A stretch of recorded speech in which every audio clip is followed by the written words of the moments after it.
Good evening. Thank you for joining us for another virtual town hall. Tonight is Wednesday, December the 2nd.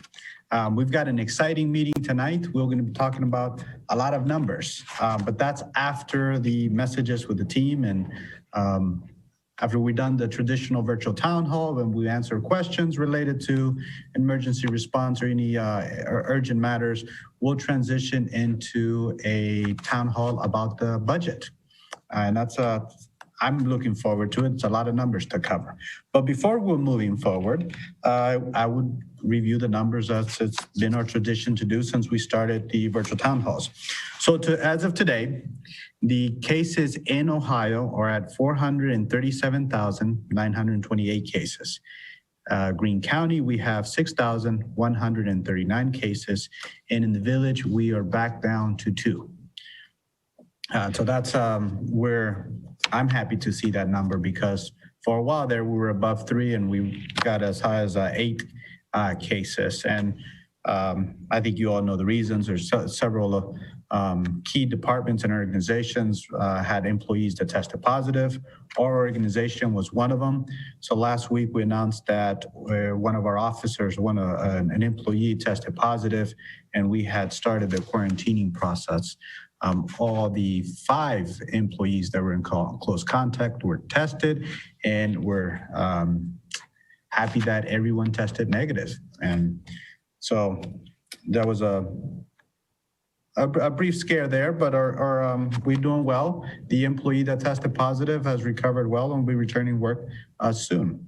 And the fire department, I'll let maybe Colin provide an update, but I hear everyone's doing better. And so that's exciting news. I have one announcement, and that is on the utility and rental assistance. Florence Randolph continues to provide that assistance. So please, if you're experiencing hardship and you need assistance with utility and rental assistance, please do not hesitate to reach out to us. Reach out to Florence Randolph at the police department. And with that, I will pass the mic to Chief Colin Altman. Chief, thank you for joining us tonight. It's my pleasure, Josue. Thank you for having me. I am coming to you live this evening from the stage of the beautiful Walt Disney Concert Hall here in lovely Los Angeles. It's pretty much the only thing that's open.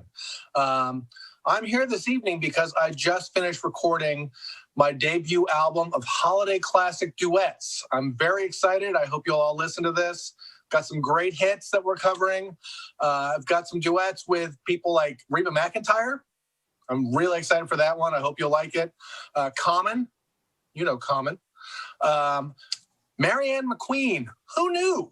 Who knew she had such dulcet tones coming from her? And of course, WYSO General Manager Luke Dennis. Excuse me. Many people don't realize that I spent many years as a child as the lead baritone with the Opera Populaire in Paris. So this just seemed like a natural extension of it. Also featured as a wicked drum solo on one of the songs from Attorney General Bill Barr. Apparently he's going to be needing a new job sometime soon. So he's trying out his drum stuff. So got a couple things to talk about. Josue mentioned fire department staff. Everyone's back to work. We were up at like 30% of my staff was out with the COVID, but they have all returned to work and are healthy. One of them has grown a third arm out of the side of his head, but I don't think that had to do with the COVID. So we're happy that they're all back. We're all wearing our masks. It's a great place in our new firehouse. Someday we'll show it to you when we can let people in. So we're excited for that. Excuse me. Vaccines. If you watch the governor, he likes to talk a lot about the vaccines, and they're coming. They're coming quickly. The Pfizer vaccine is soon to be on its way to Ohio. It'll go to ODH, who will then distribute it to county agencies who will handle the local distribution.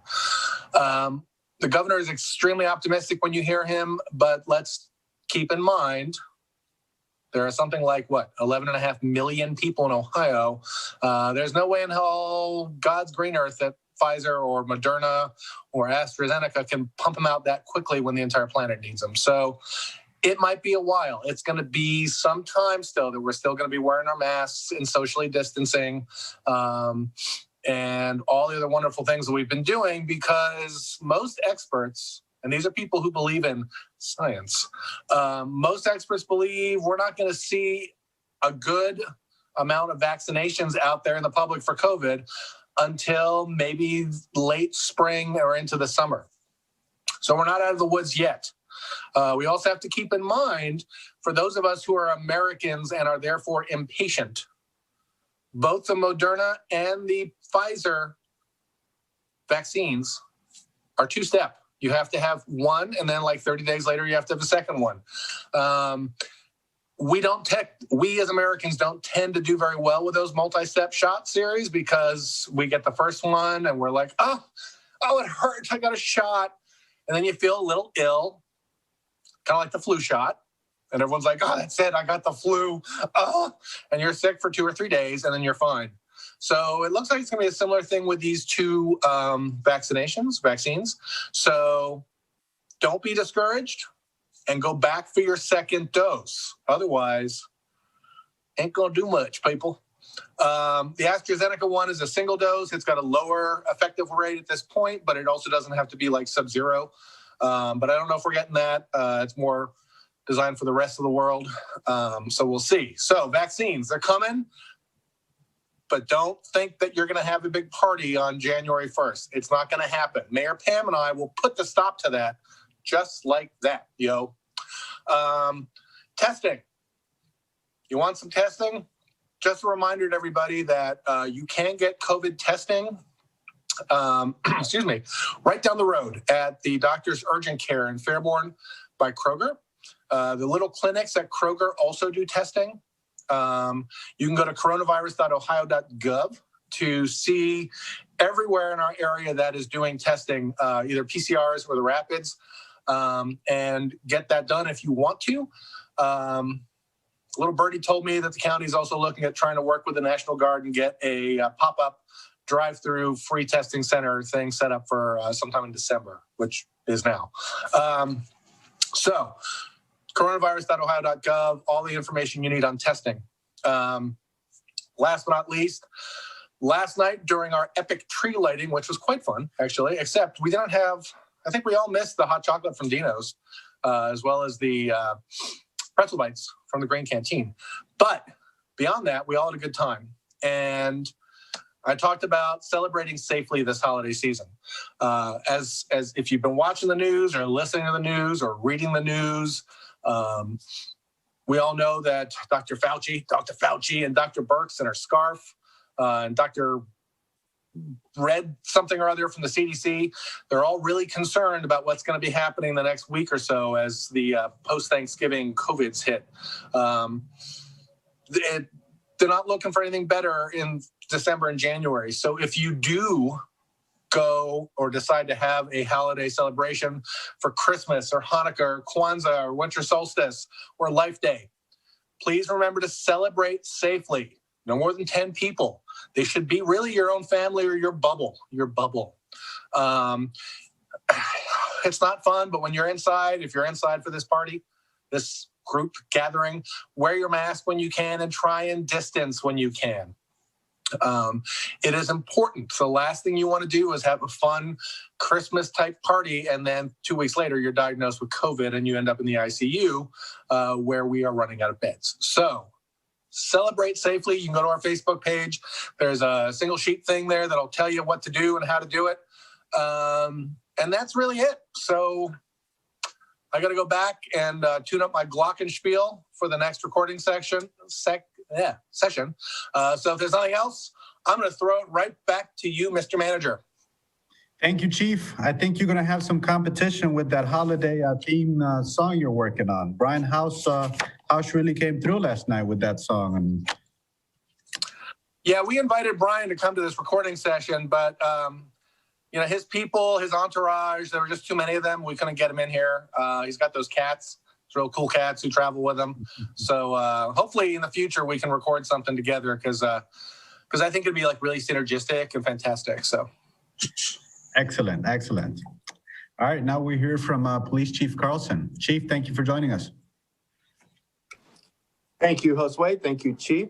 As Josue mentioned, I'm I'm very happy to announce that our officer who became ill is doing very well. We'll be returning to work shortly. And again, Josue and Johnny and I, we tested everyone that was in the building in contact. And fortunately, we were all negative. So that was a big plus. It was a scare, of course, because of our staffing, but we appreciate the support. As you know, there's more controversy regarding masks in town. We are doing the best that we can in the professional and empathetic way that we do. And if you see anything, please contact the police department. Don't engage yourself. Other than that, those are the updates for me tonight. Back to you, Josue. All right, Chief, thank you. And now we will hear from Mayor Pam. Mayor, thank you for joining us. As usual, it is my pleasure. Thank you very much, Josue. I have a few announcements tonight for you villagers and township folks who've tuned in. I'd like to start by reminding you that all of our local businesses and nonprofits were affected by the COVID closures this past spring and summer, and I'd like to encourage you to remember them with your holiday purchases in the case of the businesses and any charitable donations you can spare for our nonprofits. Shop locally to the extent that you can. I also want to remind you not to forget our food pantries as well.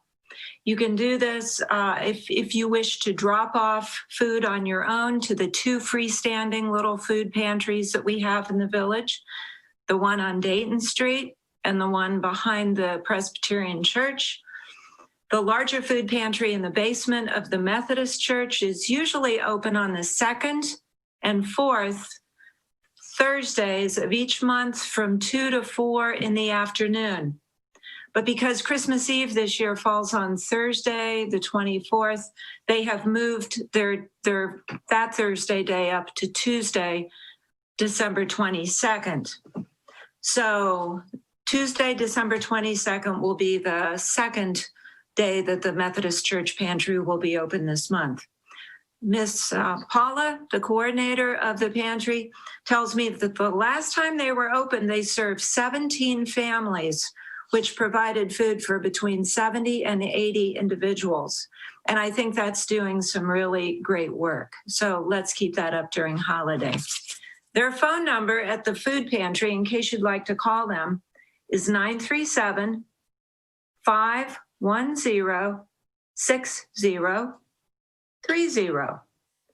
937-510-6030. And that will get you in touch with the food pantry, with the coordinator of the pantry. It's a devoted line for that purpose. Call and leave a message. She'll get right back to you. Second message for tonight. The Giving Tree returns to the Yellow Springs Public Library. This year, it is gift cards only. You can come in and select requests from individuals for a favorite store of their choice, and then you go purchase the gift card, return it to the library, and they see that it gets to the family in need. And this is yet, of course, another way that we're supporting our community. And finally, I'd like to encourage those of you watching this broadcast to remember to check on your neighbors, especially the elders or the single folks who may live alone. Even if it's a friendly wave or a driveway visit, if you see them outside, that may go a long way toward brightening someone's day. And if more help is needed, I want you to remember that we have plenty of resources in our village. The Neighborhood Block Contact Program is at the ready if anyone needs any outreach. Now, if you have forgotten the name of your neighborhood block contact or you would like to talk with that person confidentially, you can reach out to the Yellow Springs Community Foundation. All the names are on file through the Community Foundation. That number's in the Red Book and easily accessible on the web. So both your neighborhood contact and the Community Foundation are there to help you if you need it. So please reach out for yourself or for your neighbors or anyone else who you feel might need help. We've got that infrastructure in place, and we'd be happy to use it to help anyone in need in the village or the township. So I want you to have a good week. Remember to smile every chance you get, and I'll see you next week. So thank you very much, and back to you, Josue. Excellent. Thank you, Mayor. All right, and now we will welcome questions from our audience. So Philip, do we have any questions? And once we get through the questions, we will transition into the budget town hall. All right. We have any questions?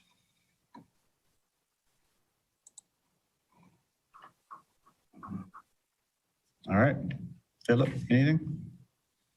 Okay, I don't think we have any questions tonight. So for all of you who have joined me tonight via Zoom to speak, Mayor Pam, Chief Carlin, Chief Carlson, I will transition to the budget town hall portion of the town hall. And you're welcome to stay and be part of the conversation, or you can sign off and let me know if you have any questions. All right, so we will transition into the budget. Before I get into the budget, I wanna share some highlights and some points on the budget. Over the last couple of weeks, we held 3 work sessions with council, and that was over 5 hours of budget conversations. And we have those videos on YouTube, so they're available to you if you wanna view 5 hours of budget talks. So what we're going to attempt to do tonight, it's going to be hard to get through 5 hours of budget conversation. So we're going to look at the summaries, and if there are questions that they come in through audience, whether through email to Philip O'Rourke or via Facebook and YouTube, we will stop and answer relevant questions. So we'll do that through the night, but hope to get through the overview of the budget within 45 minutes. If you have any questions that required an in-depth response, I'm happy to work on them and get those responses to you for the next council meeting, whether that's on the 7th or the 21st, when the council will consider the budget, or respond back to you directly on any specifics. So I would encourage you to watch this video, take your time to consider what we're presenting, and ask questions. I want to make sure that we're answering as much of the questions for that council and our citizens have on this budget, because this is our budget. The budget represents our work plan, our work plan to deliver services to the residents with the resources that our residents provide. And our residents provide those resources through property tax and income tax.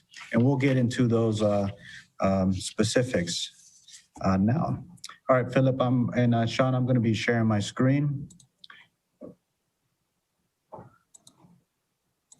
Okay.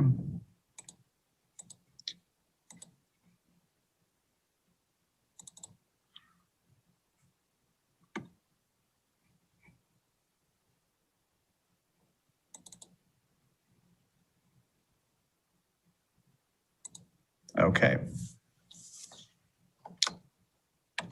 Sean, is it up? All right, we are going to start with general fund budget. I think that's been the budget that's on a lot of folks' mind, because that's our general fund activity. This is the portion of our overall budget that gets funded exclusively from property tax and income tax. So I've got a breakdown here, and I've got actuals going back to 2010. And we're going to create charts to illustrate the changes in the budget over the last, 9-10 years.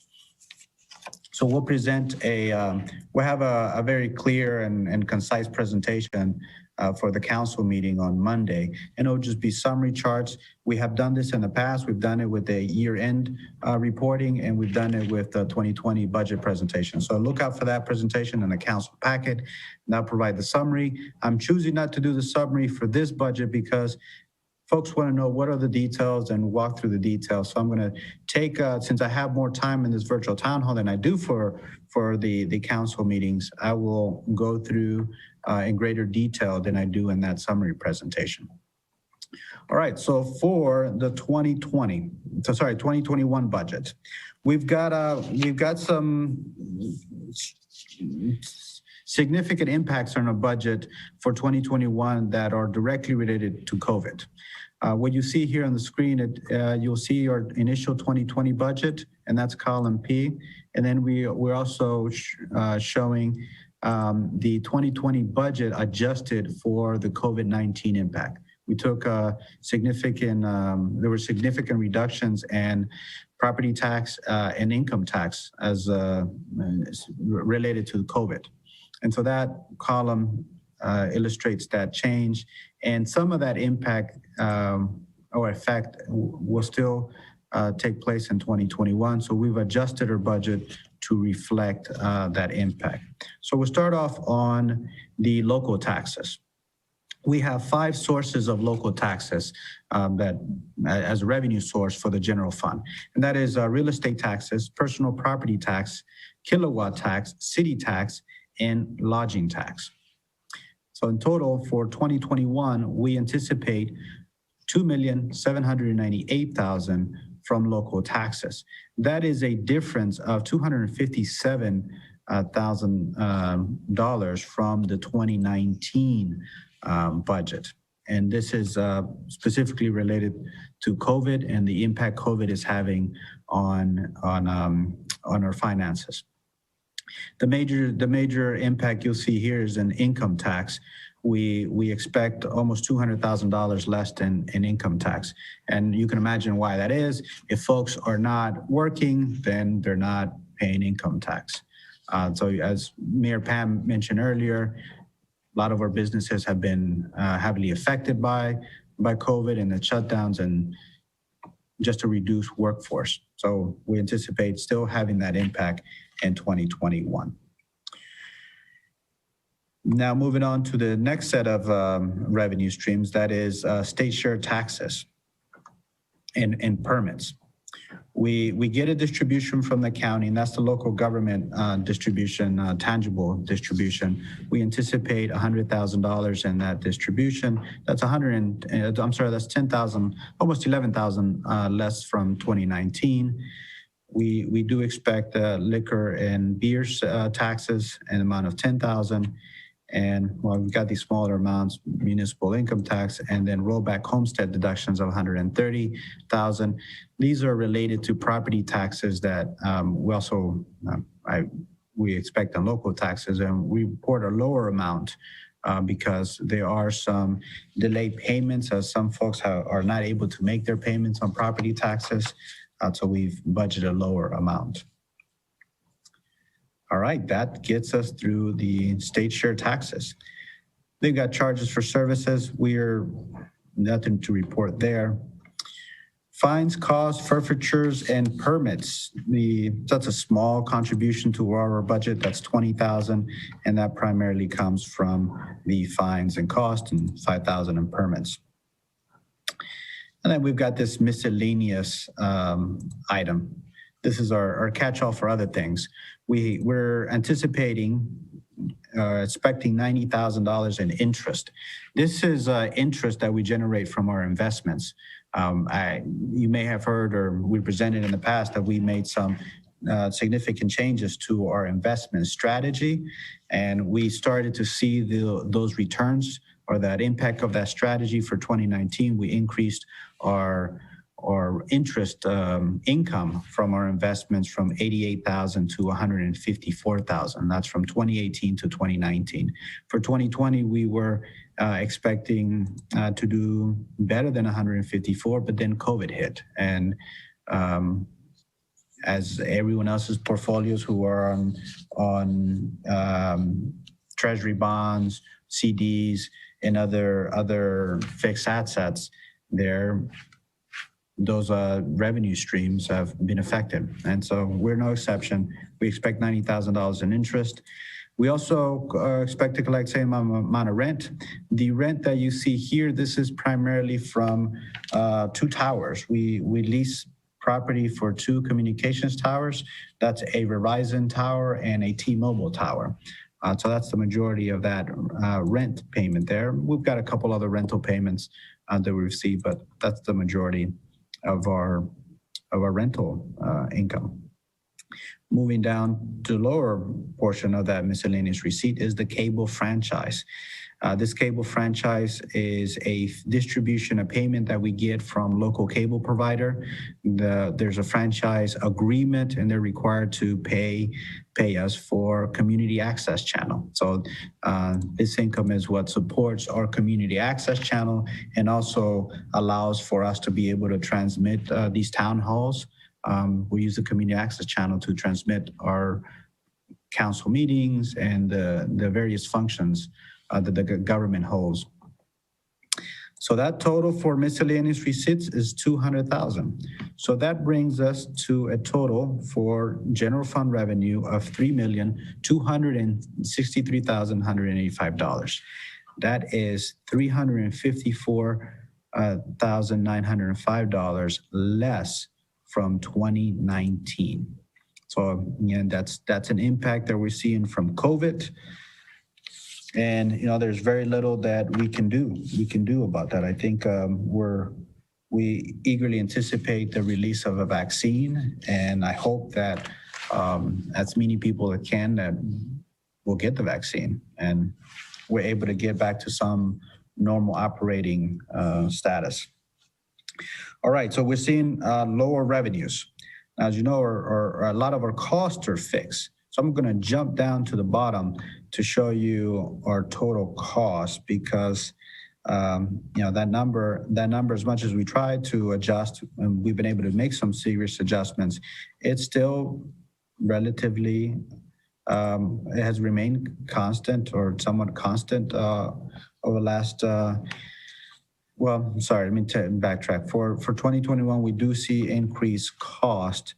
And the reason, as majority is our cost is going up, and there are activities that we're looking to fund that just require more money. But for 2021 budget, we were intentional about producing a budget that is below the initial 2020 budget. It is still higher than the 2019 budget and the 2018 budget, and we're going to have more conversations on the budget as we have with council over the last couple of work sessions that we had, and we will have those conversations on the next 2 council sessions, because we want to make sure that this budget reflects the values and strategic objectives of council and our community. And along the way, we're reviewing everything. I, along with all the managers in the organization, are reviewing every expense, and we're looking to make adjustments everywhere we can. An example of that would be nothing's too small. We looked at all of our services. Some we've already been able to cut. We've cut some telephone lines to reduce cost there. We have telephone lines that we're not using, particularly our fax line. So we're looking to consolidate and reduce all the expenses as we can to make sure that we are reducing our budget and still be able to deliver the services that our residents expect us to deliver. So I'm going to scroll up to the top, and I'm going to go department by department to show you what those expenses look like, and discuss any changes as we're seeing them on the spreadsheet. So first up is council. This is the council budget. The first category we'll cover, or first group of expenses, is personnel expenses. This is everything to do with wages and expenses associated with wages. So for 2021 in the proposed budget, we're looking at $149,659 in personnel services. That's a decrease that's an increase of $12,000 from our 2019 budget, but it is a decrease from the initial 2020 budget. So we're still trying to reflect as we were affected by the COVID we're having a COVID financial impact here. We're trying to reduce our budget as much as we can. So there's that change. What's in the council budget is we have the council clerk and other administrative assistant expenses in that line item. So that's what makes up most of the personnel expenses. Then we've got training, general operating expenses or travel and training. Contractual services, this is where there's a higher amount of expenses. The total for 2021 is anticipated $106,600. It's a little less from the 2019 actuals, and you'll see there that it's significantly lower from 2017 and lower from 2018. So we're working with council and the council administrative staff to make sure that we are budgeting what needs to be budgeted and looking for cost-saving opportunities. All right, moving on to material supplies, small amount, $6,000.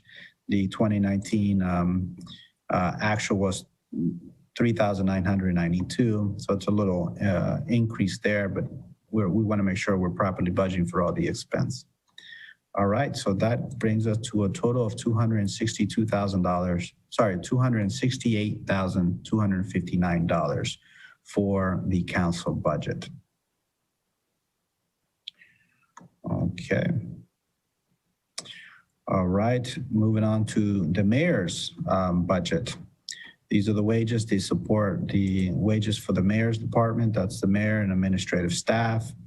And that brings the overall personnel services to $54,922. General operating expenses is $1,800. I think we'll agree that training is important, and we all have both an obligations to stay up to date with state requirements, and the mayor is no exception to that. Contractual services is budgeted for $8,700.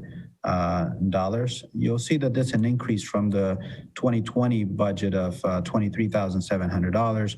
Big change there is that we had initially put in a budget for a prosecutor service. We reduced that expense or that budget item in the 2020 adjusted budget for COVID, and for 2021 we've kept that off.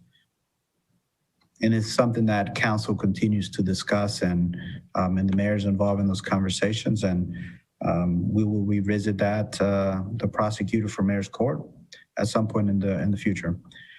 Materials and supplies, that's $1,400.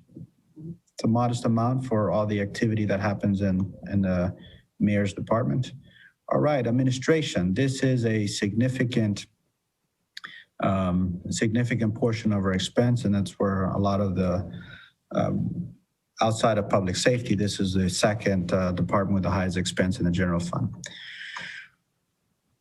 For the administration, this covers a portion of my salary, my expenses, my office expenses, administrative staff, payroll services, HR, name it. This is where a lot of the administrative expense lies. For the personnel services, we actually reduced our budget from 2019 was $197,038, and we're down to $159,504. The big savings that you see here is a $39,000 reduction in wages from the 2019 budget. The change here is we reallocated some of the staff time across the departments and enterprises to reflect where the work of those individuals takes place. So a good example would be for me, the vast majority of my time was allocated in an administration budget, but I also serve the enterprises, and there's work that I do for the enterprises. So we made some adjustments to allocate some of my expense and to the enterprises that I support as the manager. All right, so that's personnel services and general operating expense, travel and training, that's $10,000. And this is for several employees. This is amount covers training for me, for accounts payable, accounts receivable, finance director, and a few other individuals that work under the administration department. And the number is in line with what has been spent in the past. In 2017, there was an actual expense of $10,884. Now, these are budgeted figures. We budget for what we anticipate, but we try not to spend all of it if we don't need to. Contractual services, there is an increase you'll see in contractual services, and I'll get to that in a minute. The overall number is $242,400, is a significant increase from both the initial 2020 budget and certainly the 2019 budget. Why is this so different? There are a couple of changes that have taken place here. Our HR services is now we contract an HR advisor, and that expense now lives in the professional services. So that drives a lot of the increase in that expense. It has generated savings in the personnel wages because we no longer have an employee there, but we continue to provide HR services and perhaps a higher level of quality and higher, more services from an HR perspective, and that expense is reflected in the professional services. The materials and supplies, that number is near our initial 2020 budget of $15,000. And that brings the administration total to $426,904. That's a reduction from the initial 2020 budget, but it is an increase from the 2019 budget. And again, our team are continuing to explore opportunities to improve efficiencies and reduce costs. Here's the auditor expense. This is an expense we pay for auditing services. It's something we do every year. There are two types of expenses, and they're in professional and audit and treasury fees. There are two contracted services. One is for the preparation of financial statements and the Hinkle report. That's a state requirement that we have to generate. And then there's the auditing expense of having a third-party auditor review all of our reports and expenses and ensure that we are compliant with all regulations and management of funds. What we are doing this year, there's a slight increase, and that's because we're doing a GAAP reporting model versus the cash basis model. So the work involved in both preparing the statements and the auditing process is more involved on a GAAP basis than it is a cash basis. It's important that for us to move to a cash basis because we have significant financial activities. Our general fund may only be $3 million, but when you look at all of our activities, there are over $10 million of financial activities that happen in within the village government. All right, rental properties. We have rental properties and we have expenses associated with those properties. That includes the train station and several other parcels that we owned. The total for the contractual services expense for rental properties is $51,000. That's an increase from the 2020 budget and certainly an increase from the 2019 budget. The major driver of this cost increase is the property tax allocation. You may have heard me report at a council meeting or a council work session where we were making an increase in our property tax because we lost a farm credit in our parcels. There bad weather and our farmer couldn't farm, and we had gone more than one season without farming, so we lost our credit or farming credit. But we are appealing the decision from the county and hope to regain that credit and hope to not have to make such a significant property tax payment. That's the driver there. Materials and supplies, that's $6,000. Big change here is not so much in the cost for those services is changing. It's where we were allocating that expense. We discovered that a lot of the expense, such as the cleaning supplies, have not been properly allocated to the rental property department, and we're hoping to correct that by reflecting that expense in this department.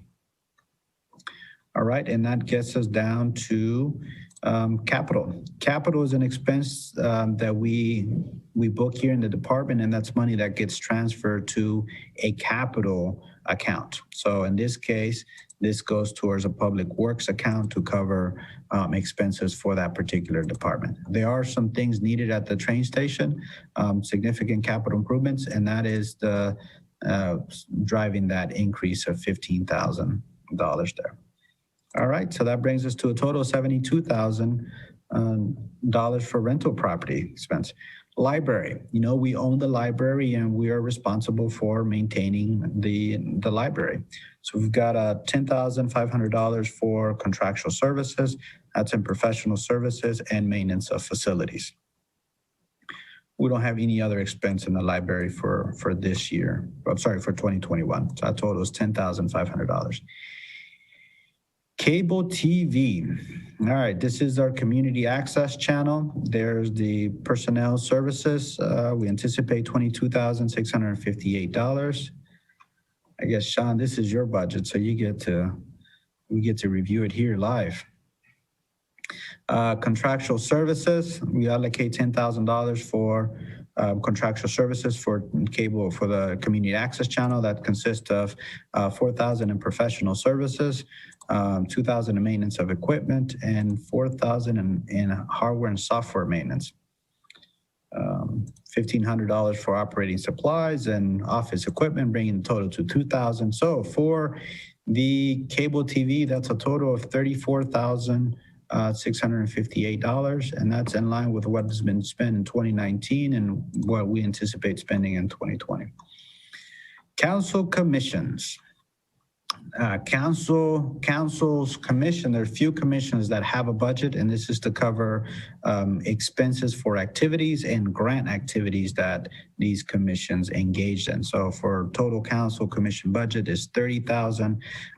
You'll see the majority of it sits on this refund and reimbursements, which are grants and operating supplies and special events.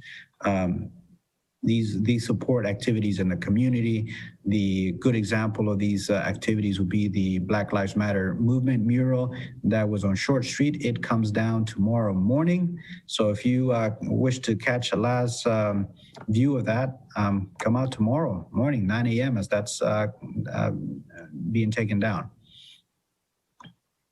All right, so that's a total for council commissions, that's $30,000.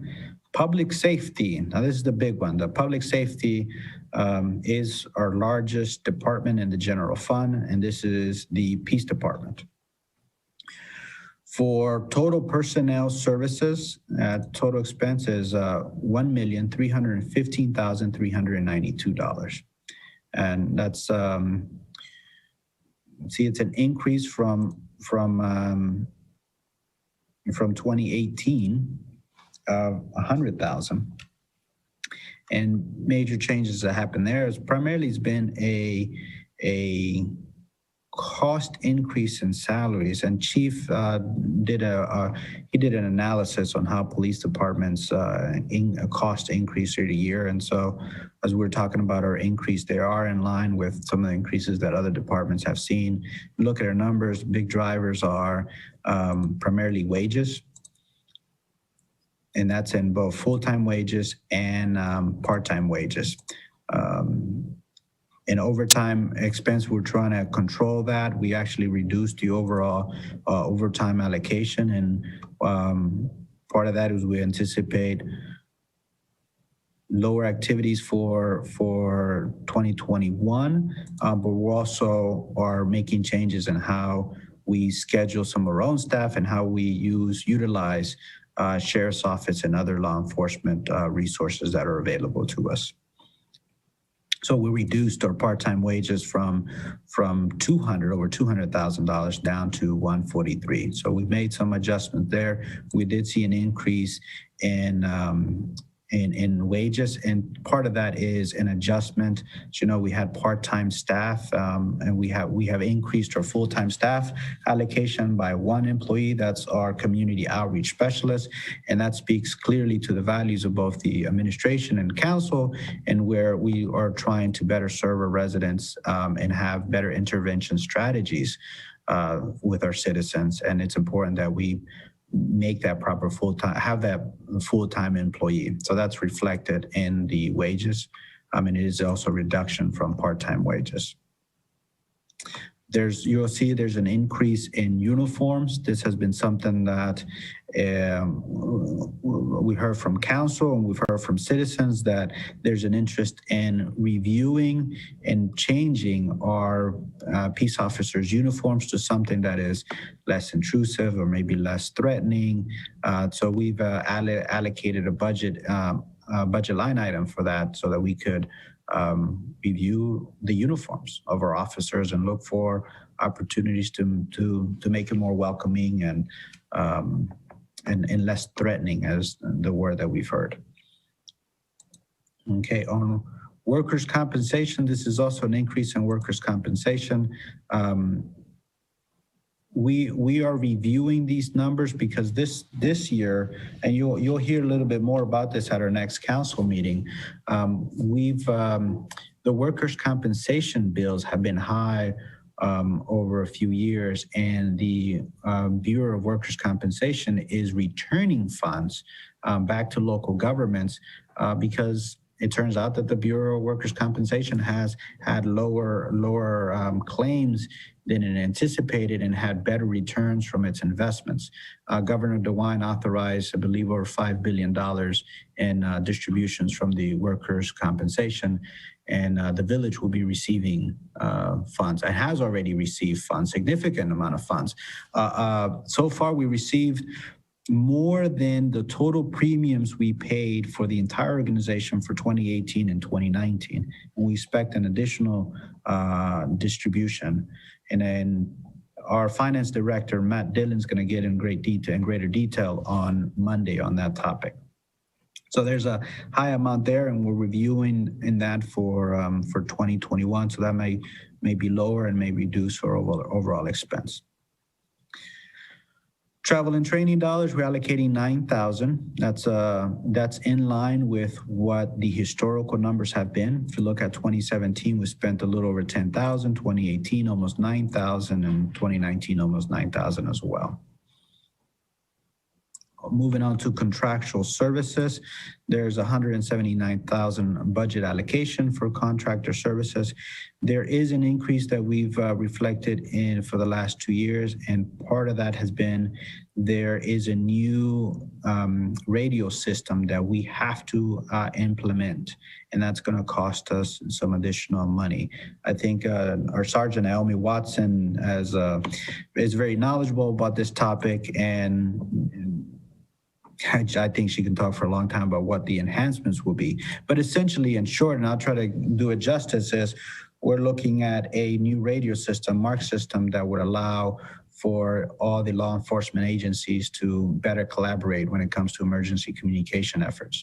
We hope to get greater efficiencies from a communications perspective and public safety perspective, but it does mean higher cost upfront to acquire the equipment and technology.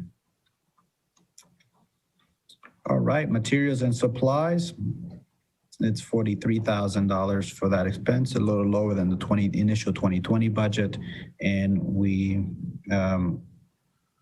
continue to look for opportunities to generate some savings where we can. Capital improvements, there's a $45,000 allocation here. You'll see that every 2 years, that is the case for capital equipment, and this is specifically to replace aging vehicles. We have one vehicle that its time is up and requires a change. And so we've gone out to to the market and see what a new vehicle will cost us, and it'll be about $45,000. We're also trying to make it an environmentally friendly vehicle, so we're hoping to upgrade to a hybrid vehicle. We've received I've had folks ask, why do these vehicles have to run all the time?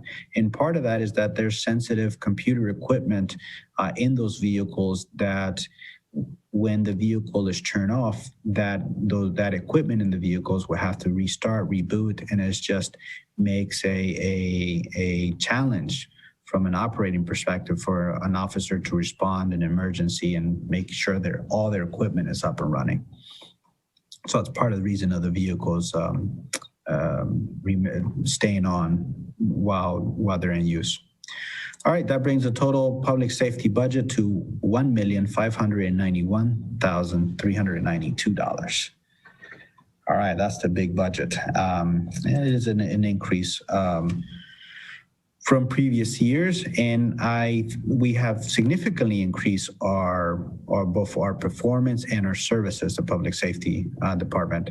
There's a presentation that Chief Carlson did on all the programs that the peace officers engage in. We have a bike program. We have community outreach services, which manages utility assistance, rental assistance, homelessness, helping folks secure mental health resources, and navigating the whole social services network in the county for our residents. In addition to that, we have programs in the schools.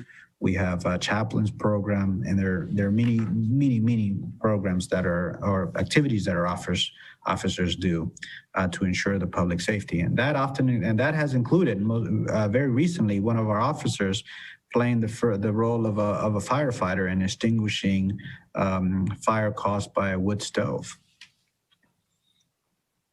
Planning and zoning. All right, planning and zoning. The personnel expense for planning and zoning is $141,524. That is an increase from previous years. And one of the things that you may have noticed is that we have a lot of development in the village. There are a lot of activities happening in the village. And so our budget reflect that. You're going to see a major shift happening on wages and part-time wages. And that is primarily due that we had a part-time position that then became a full-time salary position. And so you'll see that shift happen from these salary allocations. Over the last 2 years, the demand for planning and zoning services continues to increase. There was a significant demand on planning and zoning from the solar programs that launched in 2019 and 2020, and we anticipate that demand increasing. I feel very, very optimistic about 2021 in our local solar production, and we want to encourage our residents that are able to install residential solar. And I understand that there are conversations in the work with another round of a group buy-in effort. So that contributes. Development contributes to this cost. You might have heard that there's council will be considering annexation of a property on the south near Xenia Avenue and Hyde Road. So that's going to be additional development, and that's requires activities from planning and zoning. For planning and zoning, that's the biggest expense. Contractual services, it's $20,000, and that's a little higher from 2020. But we do anticipate additional expenses for planning and zoning. All right, materials and supplies, very close to what it was in 2020 and close to what it has been historically. That's $3,000 for materials and supplies. Capital equipment, this is an expense that it's shared with other departments in public works, and that is GISing and making sure that our technology is up to date with how we're tracking parcels and the various assets of the village. So that's that expense. which, by the way, if you haven't heard, we won the AMP Innovation Award for the technology work that we've done. And that's integrating our GIS mapping technology with our the iWorks app, which is a customer service app where you could use to submit your request for services. And those services are associated with the mapping of all of our utilities and all of our assets, and just provides a tool to track work orders and track any repairs and work done to all of our assets in the village. So our planning and zoning total is $168,024. I'm going to do a time check here. I'm sorry, I'm going to get through the mediation because that's the last budget, and then I'll do a time check and open up for questions. Mediation, we have a wonderful mediation program, and it is funded through the village. So we've got a $2,000 allocation for travel and training. There's a $7,400 for contractual services. This is for mediation fees, telephone services, and advertisement. And that brings the total to $9,400. So our total general fund expenditures before transfers is $2,721,958. That's it is a lower amount from the initial 2020 budget, but a significant increase from 2020. And overall, that's due to us increasing our services, in addition to our cost increasing, but primarily is driven by increasing our services to our residents. All right, I'm gonna do a time check. It's 7:55. Philip, do we have any questions? I see my window popping up here.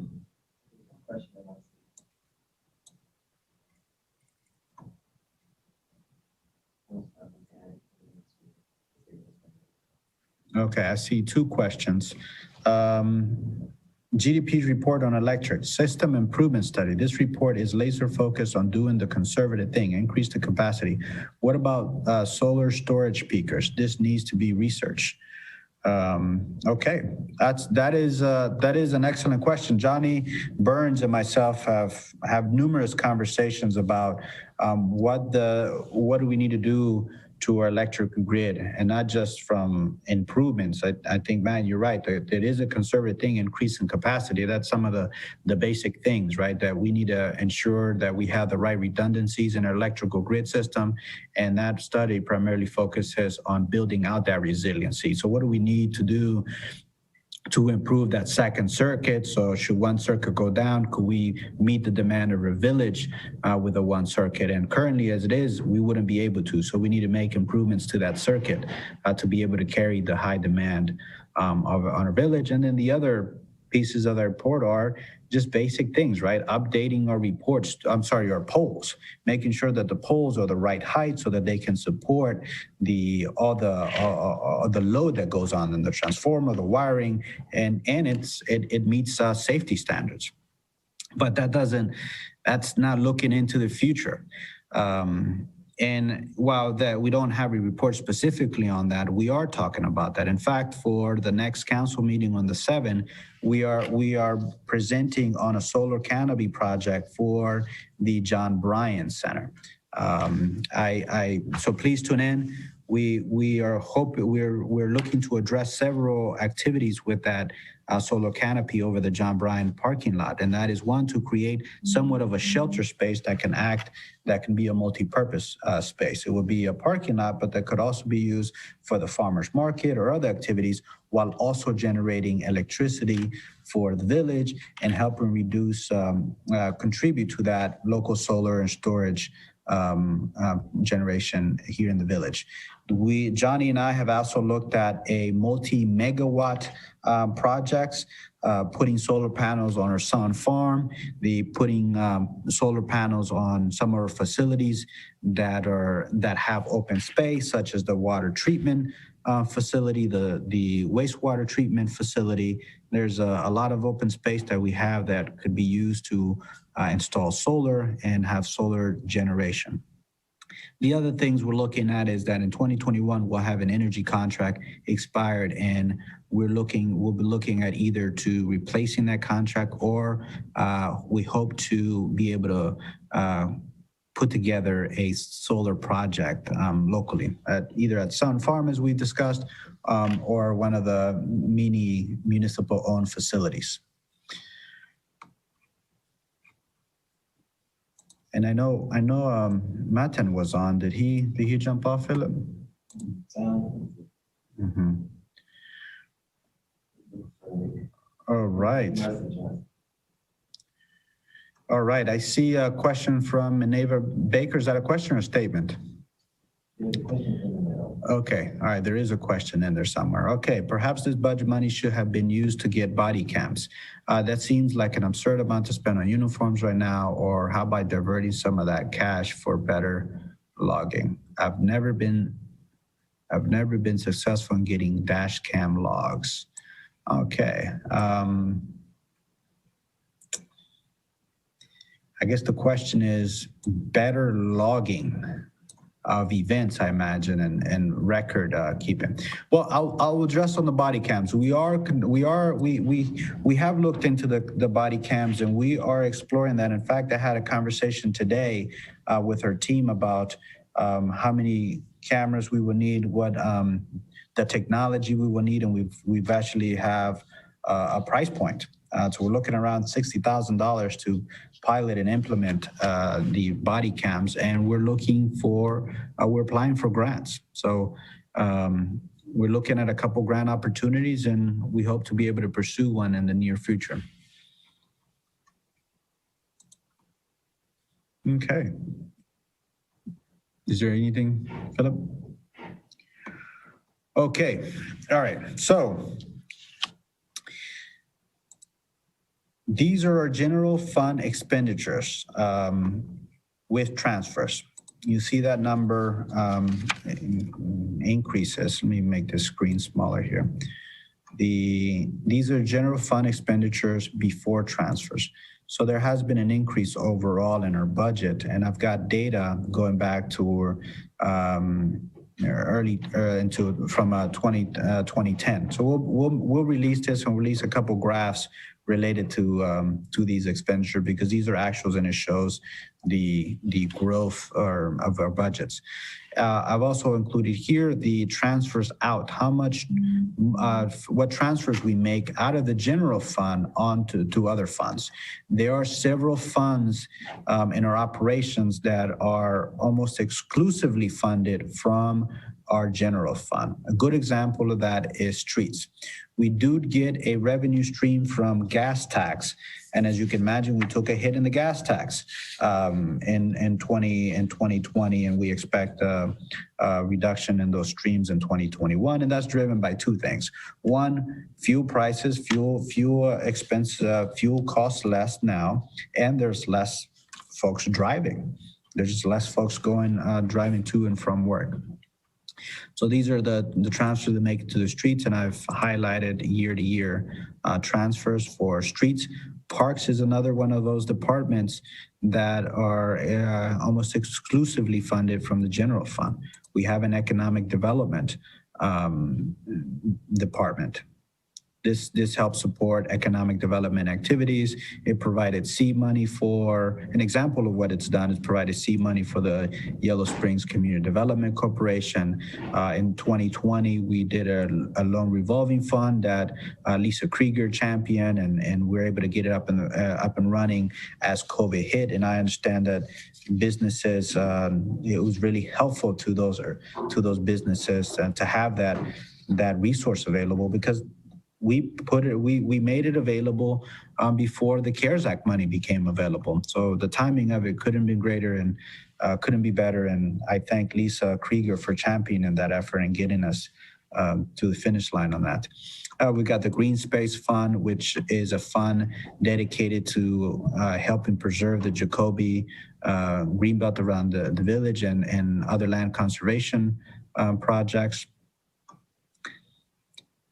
The other one here that has a significant expense is the police pension, and you'll see an increase in the police pension in 2020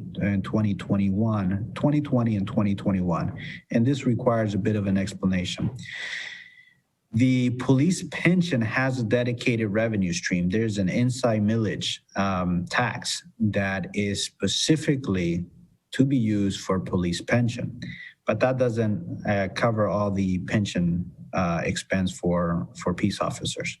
In the past, the way that police pension expense have been tracked have been in here in the 903 fund and in the public safety department. But for proper accounting for it, the entire expense needs to be tracked through the 903 fund, the police pension. And so we've reallocated that expense into this line because that's where it needs to be accounted for. So that's what's drive that figure increase from previous years to 2020. So our general fund transfer summary is right here in this row that I'm highlighting. The total transfers out of the general fund for 2021 total $1,293,073. Of that money, $593 are going to streets, $458,000 are going to parks, $35,000 for economic development, and we're reviewing this number. We made make an additional increase here. The police pension that I discussed, the widows fund. We're in previous years we haven't budgeted this in the widows fund. The way that those widow expenses get allocated is that at some point through the year, usually in the month of October and November, the council appropriates an expense for the widows fund. This year, we want to be proactive, and we gone ahead and allocated a $1,500 expense for 2021. This will not affect in any way how the program gets discussed through council and a resolution for council. That will continue to happen, but we've been proactive in budgeting that expense for the sugar and flour distribution.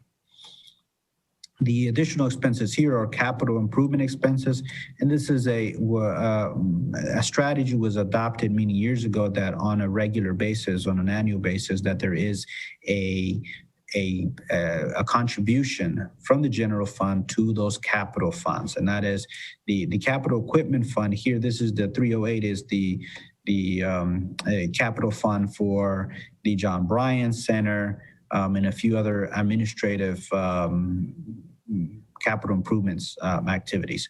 Parks and Recs has its own dedicated capital improvement project, and so does facilities improvements. So these are primarily funded through the general fund, and they're not in enterprise. That's the key difference, that they are not associated with an enterprise. All of enterprise funds have capital funds, but they're typically funded from the enterprise activities. All right, so that's what makes up that almost 1.3 million. And if we look at the historicals, and initially in 2020, we had budgeted 1.4 million distribution, but we had to adjust that due to the COVID impact, and we reduced that expense down to 1,193,000. Now, how do the general transfers look like for the previous years? In 2019, the actual transfers out were 1.2 million. In the previous years, 940,000, 2017, 1.1 million, 2016, 1.3 million, 2015, 1.5 million. So as you can see that there is a history of large transfers from the general fund to all of these different programs. What is different this year is that in previous years, we've had significant more revenue. So as we are looking to make a similar general fund transfer, we're working in an environment where we have less revenues, and that is starting to consume up the reserves that we have. These are the general fund reserves, and I know that's been some anxiety for council members and for residents that we may be dipping into reserves and perhaps at a faster rate than anticipated. A year ago, we've had a conversation that we were aware. I think council administration has been fully aware of the utilization of reserves and using some of the reserves. And we anticipated, at least when I came on board over a year ago, we knew we were using up our reserves, and we had a timetable that our timetable indicated a year ago that possibly 2 years or 3 years out that we would consume our reserves down to what would be our operating requirements set by the village. Looking at the overall general fund balance that we anticipate after 21, this numbers here, I don't have a label for it here, but this is our beginning general fund balance. For 2021, we expect to start the year with $2,247,933. We expect to the net income after the transfers will reduce the general fund by $751,846. So we'll have a negative. For lack of a better word, we'll have a deficit in our overall operations, which utilizes $751,000 of our general reserves, which reduces our general reserves to $1,496,087. That is above the minimum reserve requirement that we set for the administration, which is around $800,000. So we are in a good position for 2021. But as I stated to council, that come 2021, we'll be looking at what adjustments we need to make so that we have a balanced budget and we do not go below our minimum reserve balance that we have set for ourselves. I don't plan to wait until the end of 2021 to make those changes. In fact, as I mentioned earlier, our team is looking at ways of improving efficiencies and reducing cost.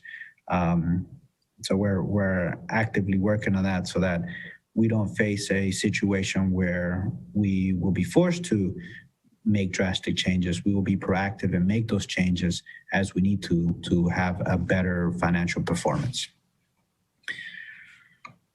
All right, it's 8:11, and that covers general funds. I have enterprise funds that will take just as long, if not longer, but I'm going to give you the overall strategy on how we're managing our enterprise funds. Our enterprise funds, our strategy has been to make sure that our enterprise funds are self-sustainable. So overall, I'm going to give you the overall picture here for multiple years. We are looking to have expenditures that are less than the revenue that that those funds generate.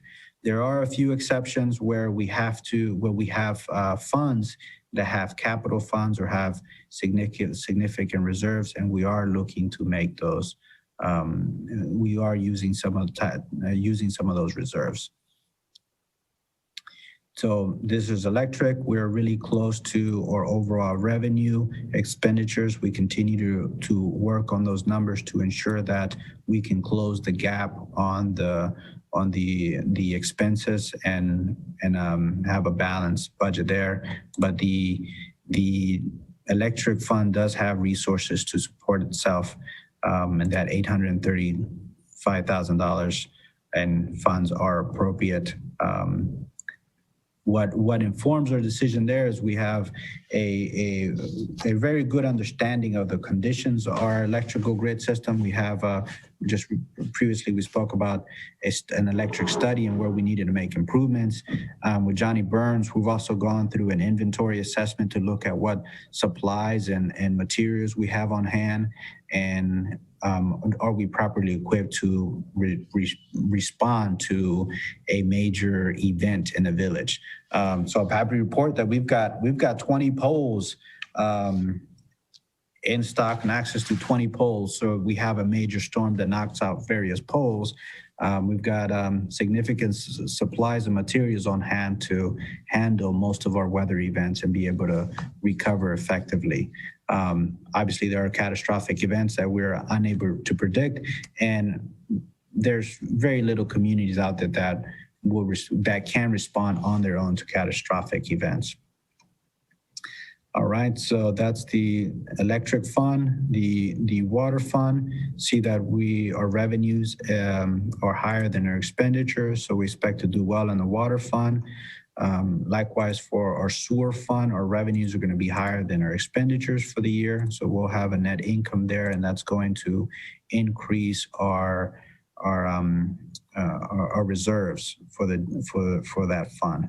Solid waste fund. This this is an outsourced activity. We hire Rumpke, and we expect to just generate a $2,000 net income in that fund. As you know, this particular fund is not designed to necessarily net any additional income. It's primarily to pay for the contracted services for the solid waste. All right, and we've got very specific breakouts of where the revenue streams are coming from. There's a presentation on YouTube that we cover this in greater detail. So I would encourage you to watch that video on YouTube so that when you have time, you can you can see the details of how we've estimate the revenues and the expenses. So being sensitive to time, I'm just going to cover this revenue for electric and expenses for electric, because that's perhaps our largest enterprise fund, and there are expenses we have in the electric fund that seem very high, and folks ask, well, what are they about and why are they so high? And you'll see why in just a minute. What drives the revenue for electric fund are consumer fees.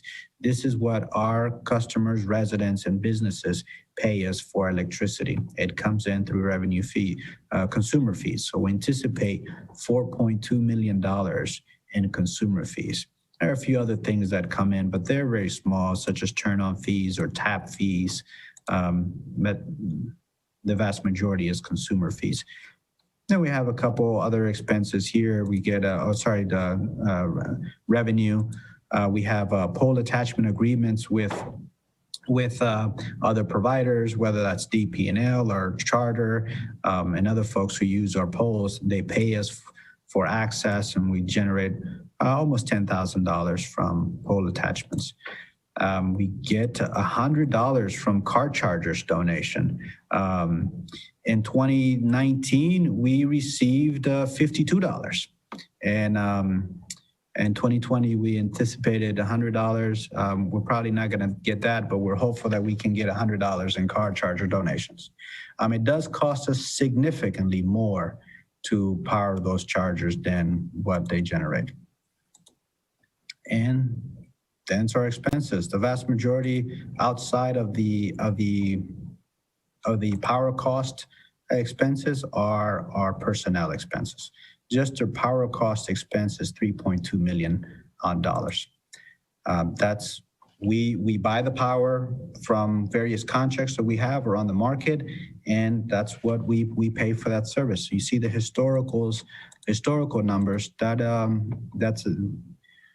there are high numbers. This number, the way that this number is estimated is we work with our AMP partners, and we have a consultant, and they have a model to analyze the load, the usage of the system, and they factor in usage and temperature for the following year and look at a market price to estimate what the power cost would be. So our consultants provide us with this number, and we plug that in.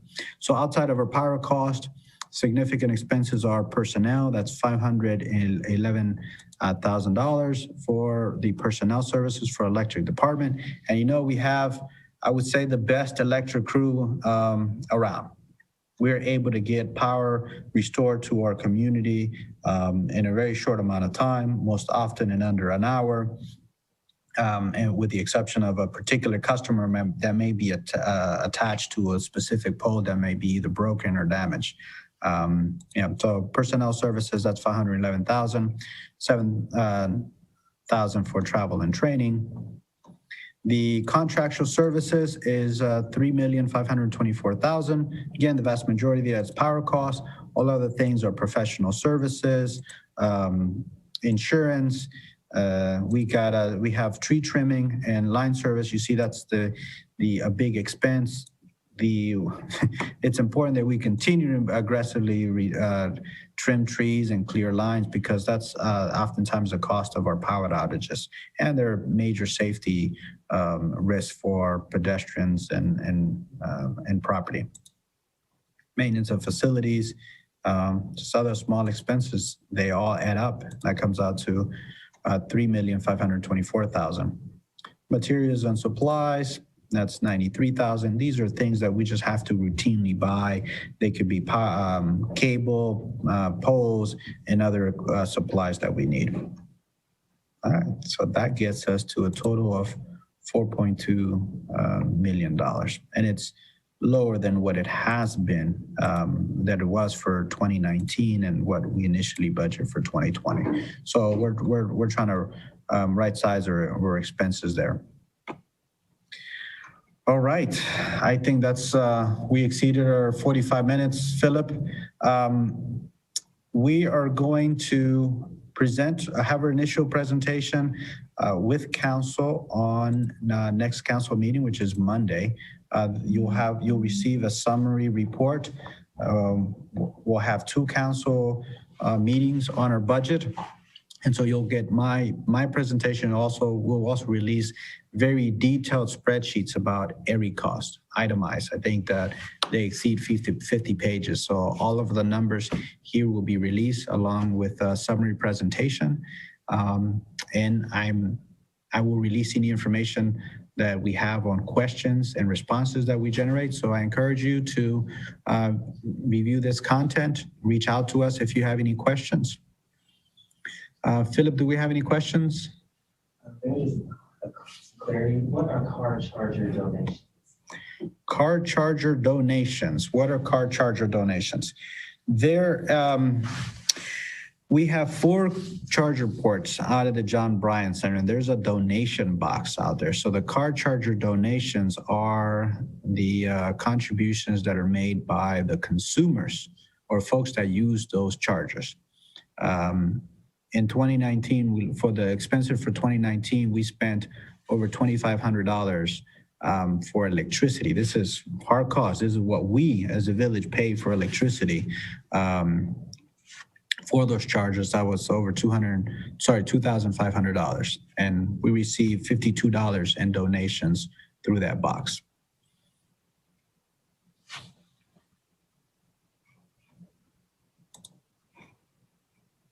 Is that it, Philip? All right. All right, folks, if you made it through this 1-hour presentation on numbers, I think you'll walk away with a lot of information. So let that simmer in. And if you have any questions, I'm happy to answer questions. So please do not hesitate to reach out to me. I will be providing more reports and more presentations and additional spreadsheets on this in the coming days. There will be a set of reports in the council package that is released on Friday for the council meeting on Monday. And I'm sure we're going to get questions in that Monday meeting. So we will respond to them and generate any additional reports that council would like to see. And they will be available over the next couple of days and weeks. And then the council will have its second hearing on this budget on December 21st to approve the budget for 2021. All right, with that, I will end the meeting. Thank you for joining us tonight. Take care.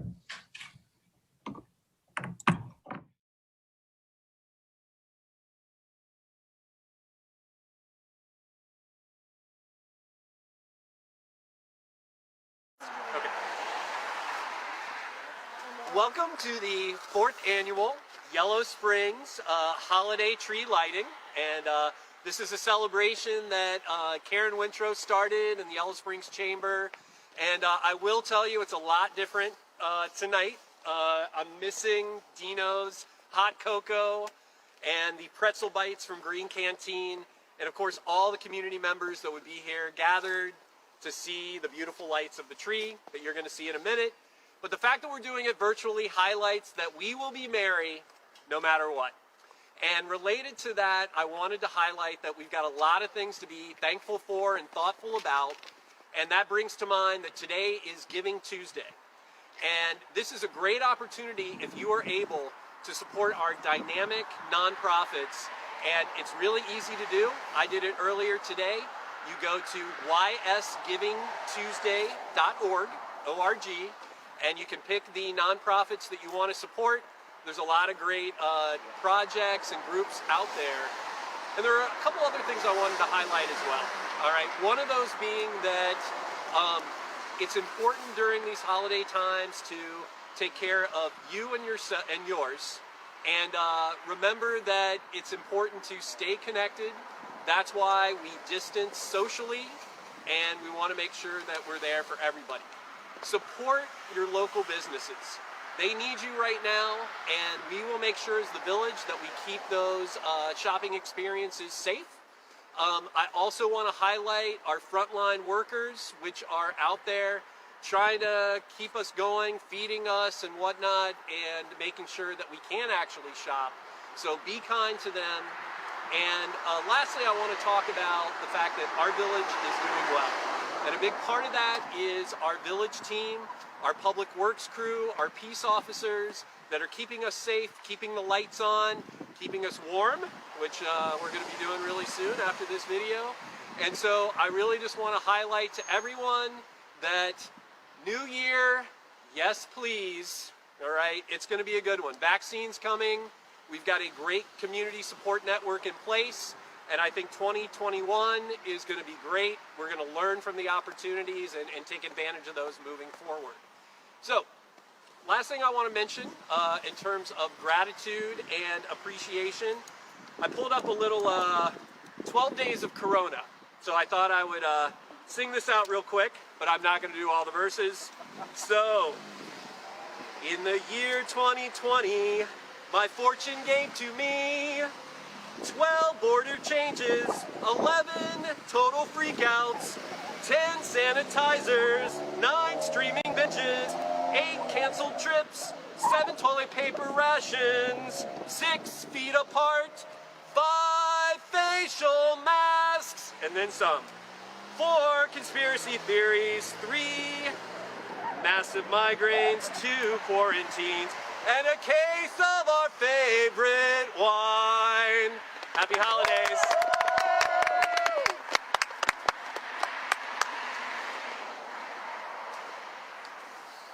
Hi there. Good evening. Miami Township Fire Chief Colin Altman coming to you live tonight from a very frigid Rockefeller. I'm being told we're not at Rockefeller Center tonight. We're actually in Yellow Springs.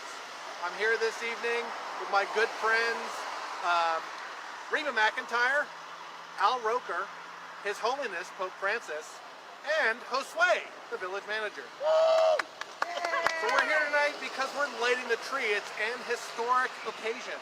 And historic, as it should be, not a historic. And historic occasion. It's our first virtual tree lighting, and hopefully our last. Right now, wherever she is, Karen Wintrow is very upset that this isn't in person. So, we're gonna light the tree. It's gonna be wonderful. Everyone can see it. It's across the street from the hotel. I do miss Dino's hot chocolate this evening and the pretzel bites from the Green Canteen, but I think we can just go to Dino's or the Green Canteen and get those. So, from all of us at the fire department, here at Miami Township Fire Rescue, we want to wish you a happy and safe holiday, be it Christmas, Kwanzaa, winter solstice, Star Wars Life Day, or my personal favorite, Hanukkah. Be safe, be careful. If you do get together, no more than 10 people, remember, wear your mask when you can, stay distant, don't kill grandma. It's very important. Have a happy holidays. Call us if you need us, but if you don't, you can still call us, but we'll still be there. We'll come to see you. So happy holidays. Ho, ho, ho. Merry Christmas. Happy Hanukkah. Kwanzaa, Life Day, the rest of them. Yay!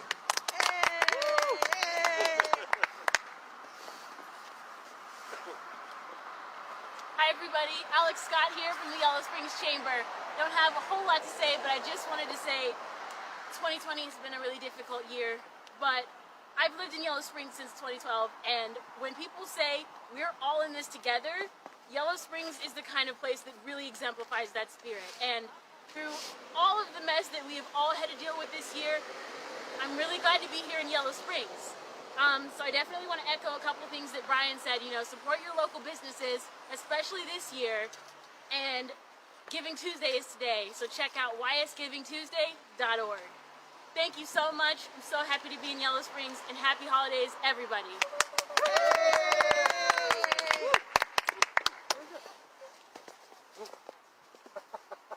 Hey folks, Josue Salmerón here, Village Manager. I'm so excited that we're able to do this. The weather couldn't be any better. It's perfect. We got some snow on the ground, snow on the tree, but most importantly, we are here together. We're in good spirits, good health.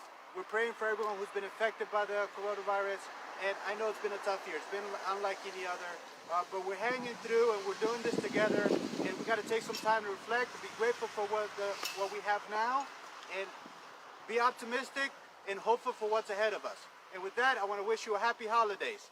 From us to you, wishing you all the best.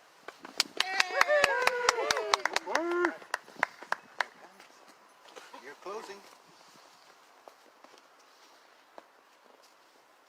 Greetings, villagers and township folks. Mayor Pam here. Mayor Pam here on this gorgeous night. As Josue says, it couldn't be any nicer, although yes, I too miss the Dino's cappuccino and the Green Canteen pretzel bites, but you know, there's a way we can support them. And we can support them by going to their shops and by purchasing gift cards or purchasing items, by shopping locally this year for all our merchants. As Alex just said, it's been a tough year for everyone. Our merchants had a very hard spring and a very difficult summer, and there's one way we can help them, which is do as much shopping as we can locally if that's part of your tradition. They won't always have your child or your grandchild's #1 favorite requested toy. However, perhaps there's a way that could be ordered through one of the shops here downtown.